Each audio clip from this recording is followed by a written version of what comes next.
నరసింహస్వామి హిరణ్యకశిపుని చంపి రక్తంతో నిండిన గోళాలను లాక్కుంటూ ఉగ్రరూపంలో గర్జిస్తాడు. భూమి, ఆకాశం వణుకుతున్నాయి. ఇది ఇంకా ఎక్కువ ఉగ్రరూపం. ఎవ్వరూ దగ్గరికి వెళ్లలేరు. భూమి అంతా నాశనమవుతుంది.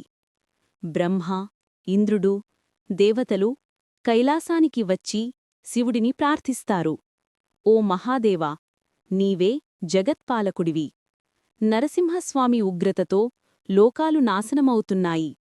నీవు తప్ప మరెవ్వరూ ఆయనను శాంతింపజేయలేరు. దయచేసి రక్షించు.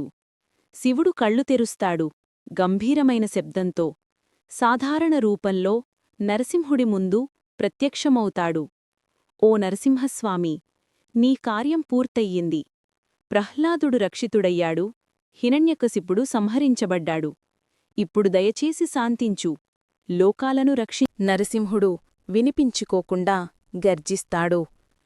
కన్నుల్లో అగ్నిజ్వాలలు ఎగసిపడతాయి.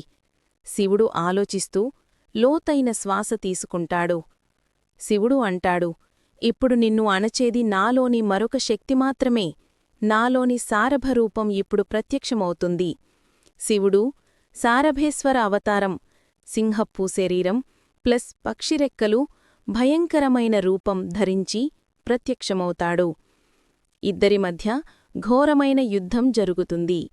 గర్జనలు, అగ్నిజ్వాలలు, పర్వతాలు కూలిపోతాయి.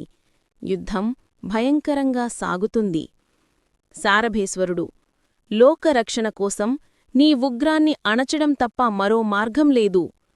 పోరాటం తరువాత సారభేశ్వరుడు నరసింహుడిని అదుపులోకి తెస్తాడు. నరసింహుడు శివుడి శక్తిని గుర్తించి ధీరే ధీరే శాంతిస్తాడు. భయంకరమైన గర్జన నెమ్మదిగా ఒక శాంతమైన శ్వాసగా మారుతుంది. శివుడు సారభేశ్వర అవతారం నుండి మామూలు రూపంలోకి తిరిగి, నీ కార్యం పూర్తయింది. ఓ విష్ణు అవతారా! ప్రహ్లాదుని రక్షించడం, హిరణ్యకశిపుని సంహరించడం నీ విజయము. ఇప్పుడు శాంతించి వైకుంఠానికి తిరుగు. మహాదేవా! నీ ఆజ్ఞ ప్రకారం నేను శాంతిస్తున్నాను.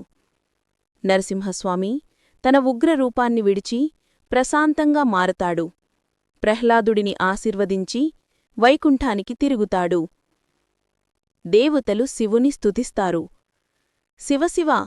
నీవే రక్షకుడివి. సారభేశ్వర అవతారమే లోకరక్షణకు కారణమయ్యింది. ఇది శైవ సంప్రదాయం ప్రకారం జరిగింది అని చెప్పబడుతున్న కదా.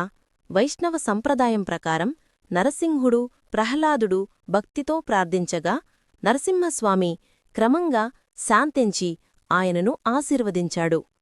ఇక్కడ శివుడు నరసింహుడు యుద్ధం జరిగినట్టు చెప్పరు. వైష్ణవులు నరసింహుడు స్వయంగా పరమేశ్వరుడు, ఆయనను ఎవరు జయించలేరు అని నమ్ముతారు. శైవులు శివుడు పరమేశ్వరుడు, ఆయన సారభేశ్వర అవతారం ద్వారానే నరసింహుడి ఉగ్రత శాంతించింది అని నమ్ముతారు. అంటే ఇది మతపరమైన విశ్వాసం మీద ఆధారపడి ఉంటుంది.